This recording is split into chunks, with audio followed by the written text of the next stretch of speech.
Hello everybody, thanks for joining me again. If you're new to the channel, my name's Simon. I'm an amateur photographer and I live on the south coast of Devon in the UK. Now, don't let the large wildlife lens here fool you. I do a little bit of everything when it comes to photography. A bit of street photography, some landscapes, but I do like getting out on the coast here just to see what I can see out to sea and the bird life along the cliffs here. As it was the summer holidays, I headed out early, just after sunrise, and made my way to the coast with no real plan, just to see what I could see. So this week I have been coming down to the harbour and out to this headland just to see what I can see. But it's been pretty quiet and I think most of the activity is out to sea. There's plenty of fish out there and you can see a lot of birds in rafts and feeding way out to sea. But let's persevere and just see what happens. I spent a couple of mornings in the harbour and along the breakwater, and of course saw lots of human fishermen coming and going. But early in the morning you're almost guaranteed of seeing some grey herons along the breakwater. They're easily spooked, so approach carefully and slowly. And this little egret, a little bit more tolerant, and you can see these during the day. And one lone gannet against the sunrise. For those of you who are interested in the gear I'm using, I'm spotting using a pair of 8x32 RSPB puffin binoculars. Not sure that they're made anymore, but the RSPB do have quite a range on their website. And then I'm using my Sony A7V, and I'm lucky enough to have a 200 to 600mm zoom lens. I started by following the boats because you often see dolphins bow riding and boats going off to chase after the dolphins, which, like the boat safari here, I have mixed views about. But wasn't long before I spotted these three kayakers, and this has got to be a really wonderful way to see the dolphins, and these guys were really lucky. They must get some really nice shots, but they were a long way away, and I was all the way out with my 600mm lens, and I've cropped the video in some as well.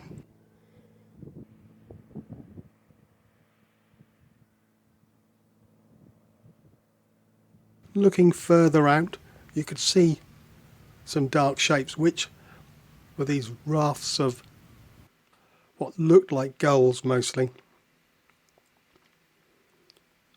And initially I couldn't see any dolphins or why the birds were there, but it soon became apparent there must have been quite a lot of small fish out there, and eventually I could see the fins of the dolphins. And just by watching carefully, I don't think there's any tuna in there at all. These, when you do see the fins, look like dolphins. Too far off to identify which type though.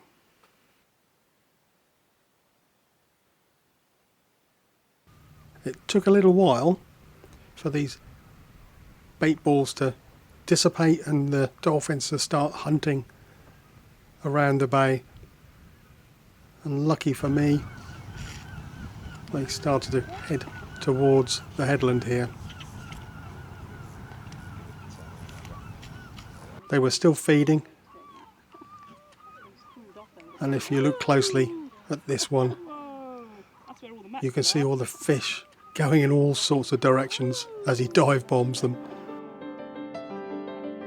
Initially I had my camera and lens on a tripod because I needed that stability when I'm filming, but to take photographs it's easier to ditch the tripod and just hand hold the camera.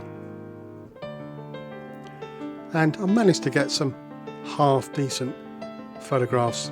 These are all taken with the lens all the way out at 600mm with the thousandths of a second shutter speed, auto ISO, and the aperture at its most open at 6.3. And they're not going to win any awards, but I was pleased with the images I was able to get after 9 hours at the headland. So by this time in the day I was joined by a couple of other photographers and very good naturalists who have a lot more knowledge than I do.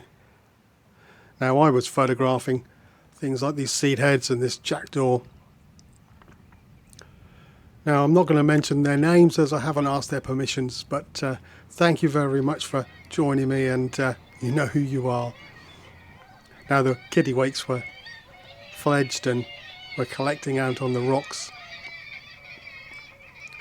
but then one of us noticed this sparrowhawk just about to come over, being harried by some other birds, and all three of us tried to get a decent photograph. As you can see, mine was a little out of focus,